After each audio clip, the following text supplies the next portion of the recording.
Good morning, Digit fam. Adam Dowd here with another daily dose of decadent data discovery. And I'm especially excited because Endgame tickets went on sale today and I already got mine.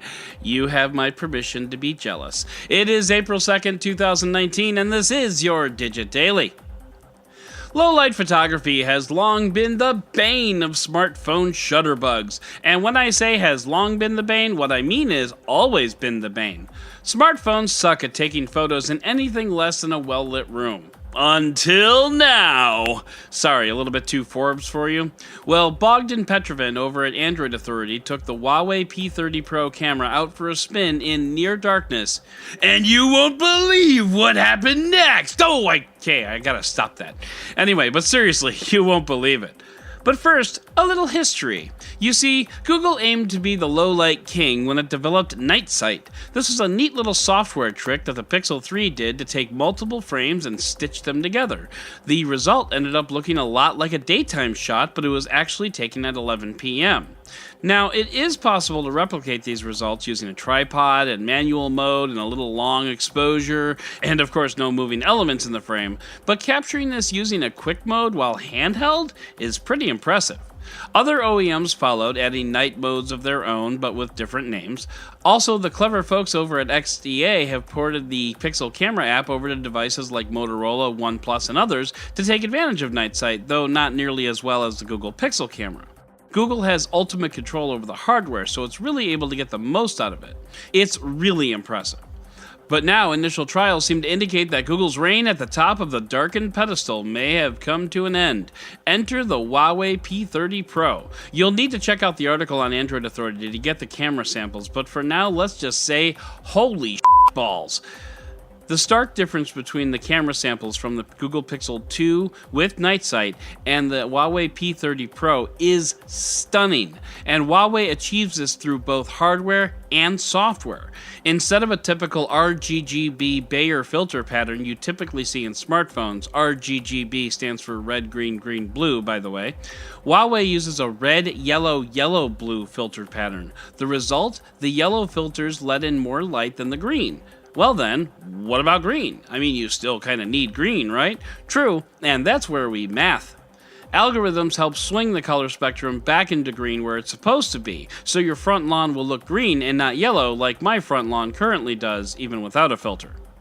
Now, whether or not that's a perfect solution remains to be seen. Remember, the Huawei P30 just came out last week, so it's still really early days. There needs to be a full review, plus the good folks at Android Authority have a whole battery of objective camera tests that will be pushing the camera to its limits. But for now, if you're looking for a camera that zooms and a camera that is great in low light, two situations which have typically been really bad for smartphones, mind you, then the Huawei P30 Pro might just be your Yahtzee.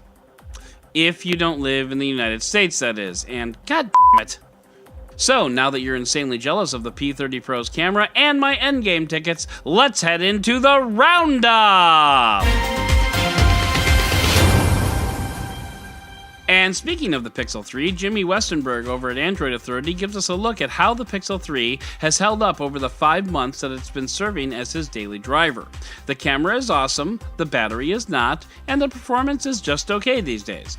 Overall, I think it's nice to look back on phones that have been out in the field for a while. Pocket Now used to, and maybe it still has, I don't know, a series of videos called After the Buzz, which is a similar concept. Everyone gets excited about a phone, and then the next phone comes out, and nobody cares anymore.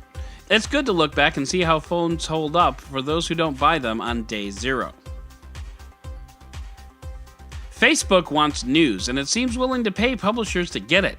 Mark Zuckerberg wants to create a section of his social media site that is more for media, which makes sense. He likes to position Facebook as a news site where people can learn more about the crazy conspiracy theories and one-sided political arguments. Well, now he wants to encourage the big fish to find a new home on that site. And if it works, that would be awesome. Not awesome enough for me to use the platform again, but still awesome. Hopefully you're all sharing every episode of A Digit Daily on Facebook already, right? Right? You are right, because we love you for it. Just saying. This time last year, Cloudflare announced its 1.1.1.1 service, which bills itself as the fastest DNS resolver on Earth.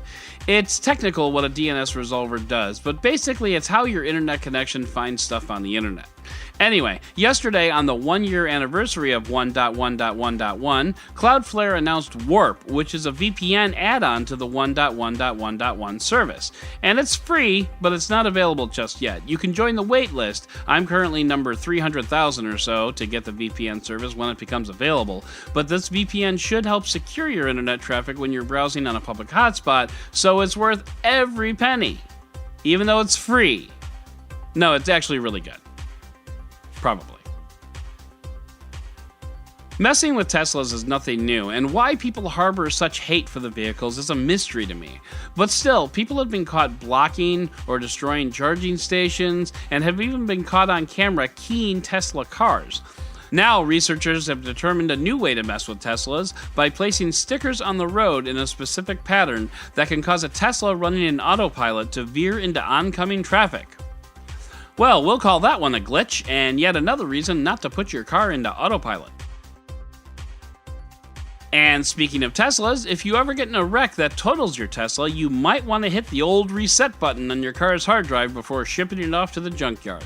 A hacker known as Green the Only, who clearly needs a lesson in branding, examined the data left behind in a junked Tesla, and there's a lot. Like, not your mom's maiden name a lot, but still, video files, location data, contacts, and a video of the crash that wrecked the car in the first place. Still, I don't care. I'm getting a Tesla. But I'm just saying, you might want to be aware of what data your car is holding. Welcome to the future, folks. And finally, 20 years ago, and holy f***, I'm old, but 20 years ago, The Matrix hit the big screen and everyone started asking the question, who is this Carrie-Ann Moss person? No, I mean, the question that they were asking is, what is The Matrix? Of course, they also asked, what is bullet time? And the answer was, a better way to film football games. But that's a different conversation. Wired has a wonderful tale of the making of The Matrix from the ground up, and the directors, the Wachowskis, are from Chicago, so, bonus. Give it a read and enjoy how old you are. But for now, that is going to do it for today's Digit Daily. If you'd like to learn more about any of these stories, check out the links in the show notes and subscribe to our daily newsletter on Digit.com. And if you like what you heard, subscribe and leave a review on your favorite podcast player. Also, be sure to tell your friends about DigitDailyPod.com. Once again, I'm Adam Dowd, Dead Technology on Twitter, and we'll talk again tomorrow.